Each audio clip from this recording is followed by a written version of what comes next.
Buenas noches, profesor. Nosotros somos el grupo número 3 y nuestro trabajo final es acerca de la fusión de Nova Corporation y TransCanada.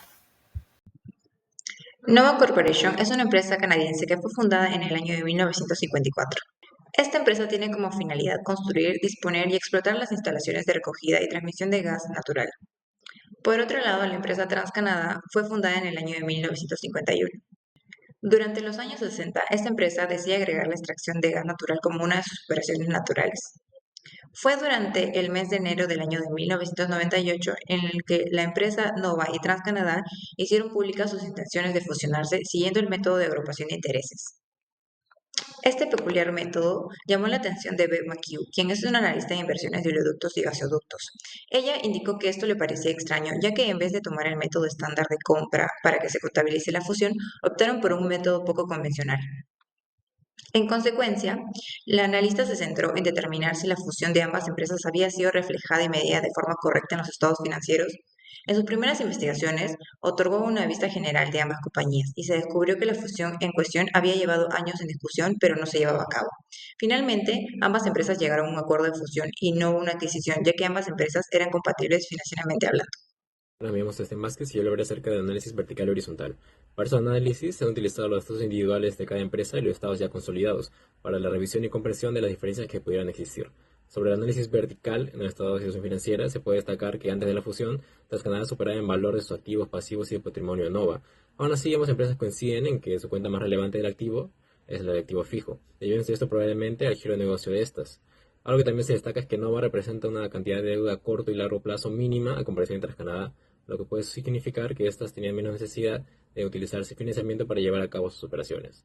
En el estado de resultados, lo más resultante es que, a pesar de que Nova cuenta con menos ventas y menos activos fijos a comparación de su contraparte, esta representa el mayor gasto de operación, lo que puede sugerir que hay un mal manejo de los métodos de operación usados por esta empresa. Sobre el análisis horizontal se puede destacar el aumento de la cuenta de efectivo en Nova en más del 1000%, así como el impacto en su deuda tanto a corto y largo plazo en más del 100%. En TransCanada, la variación que más impacto tuvo fue la del cuenta del activo en inversiones a largo plazo, ya que Nova contaba con un monto mucho mayor que tenía TransCanada, que obtuvo un aumento de más del 500%. En cuanto a los ratios de liquidez, vemos que los resultados en estos ratios nos brindan que la liquidez de la empresa fusionada aún es baja, por lo que la empresa podría presentar dificultades para poder cumplir con sus obligaciones a corto plazo. Asimismo, en cuanto a los ratios de solvencia, vemos que tanto el grado de endeudamiento como el endeudamiento patrimonial reflejan una considerable dependencia al financiamiento externo en relación con sus recursos propios. En cuanto al ROA, vemos que el resultado obtenido en porcentajes aún es bajo, lo cual significa que la empresa fusionada aún no está gestionando bien sus activos o no está gestionando de manera eficiente para que estos activos le puedan generar utilidades. En cuanto al ROA, vemos que los resultados sí son más favorables. Vemos que esta empresa fusionada pues sí posee la capacidad para poder generar un mayor valor para sus accionistas. Considerando la fusión de ambas empresas, se podría proponer la utilización del método de adquisición para contabilizar la transacción. Este método proporciona una representación más precisa del valor justo de los activos y pasivos adquiridos, pues la entidad adquiriente deberá reconocerlos a su valor razonable en la fecha de adquisición. Además, refleja mejor las expectativas del mercado en cuanto a la sinergia y los beneficios futuros de la fusión. Este método se fundamenta en la normativa contable vigente y permite reflejar adecuadamente el valor justo de los activos y pasivos en los estados financieros consolidados. La implementación de esta propuesta implicaría evaluar los estados financieros consolidados de la empresa fusionada, utilizando el método de adquisición en lugar del método de agrupación que utilizó.